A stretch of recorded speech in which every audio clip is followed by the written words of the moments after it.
welcome and great to see you early in the morning. Always watching you there on the 5. Yeah, good morning. Let me ask you this. So Carly actually went to South Carolina where Hillary Clinton was. Says, look, she's only answered 15 questions at best. I've answered over 400, from hot dogs to ISIS. She's chasing her down. Do you think that she should be the designated hitter when it comes to going after Hillary Clinton? I think she's the self-appointed designated hitter. She's right at it. She's like, put me in, coach. She's ready to go. And I like it. She's tough. She's smart. She's fearless. As a former prosecutor, I think it's really a good move for her because she's actually teaching the guys a thing or two, and she's not letting Hillary get a pass. Is it easier for a woman to attack a woman?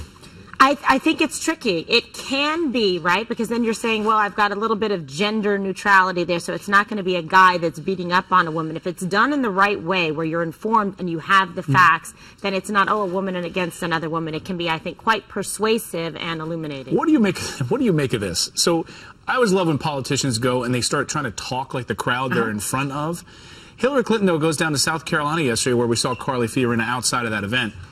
And she starts talking like she's from the South. Listen to this accent. Okay. I may not be the youngest candidate in this race, but I have one big advantage. I've been coloring my hair for years.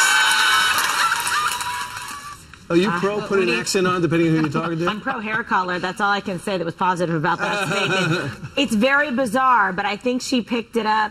Bill does that. We've seen President Obama sometimes, you know, have an accent from the south of Hawaii. It's kind of colorful. She's from Chicago. Colorful. Yeah. Right. I don't know. I mean, she's not really fooling anybody. I think she's trying to be a little bit folksy, perhaps soften her image and her delivery a little bit because she's been criticized. There's nothing inauthentic about your book that just came out. It's all about you making the case, how to be your own best advocate.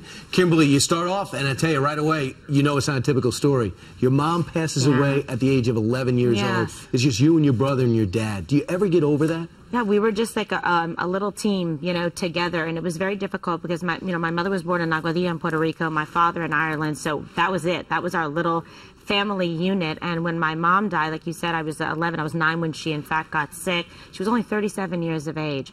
That also teaches me every day you really have to make it count, and I've tried to do that because she sacrificed so much for me to be able to be here. Yeah, these are some of my baby pictures. Oh, there's some other good photos in here too. When you became a model. Yeah, yeah. Which gorgeous. Take a look at. We have some modeling photos.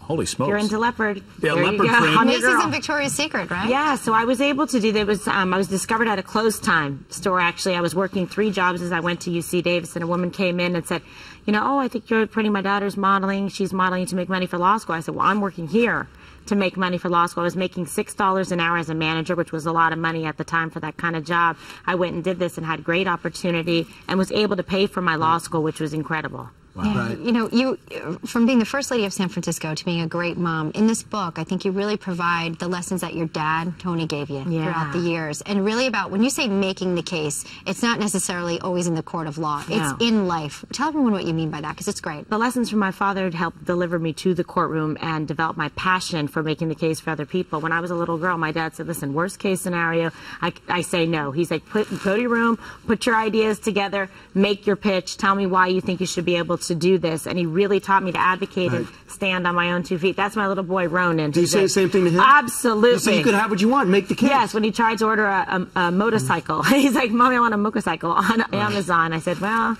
make your case. The answer's probably going to be no. So Ainsley, we're going to talk more about this on radio, but there are some parts here in controversy, and you might want... I did call you Ainsley. I know, we're kind of glued together. She's here, though. She is actually here. No, but I got to tell you, she's coming up next, and I know you're trying to duck this issue, and you're hoping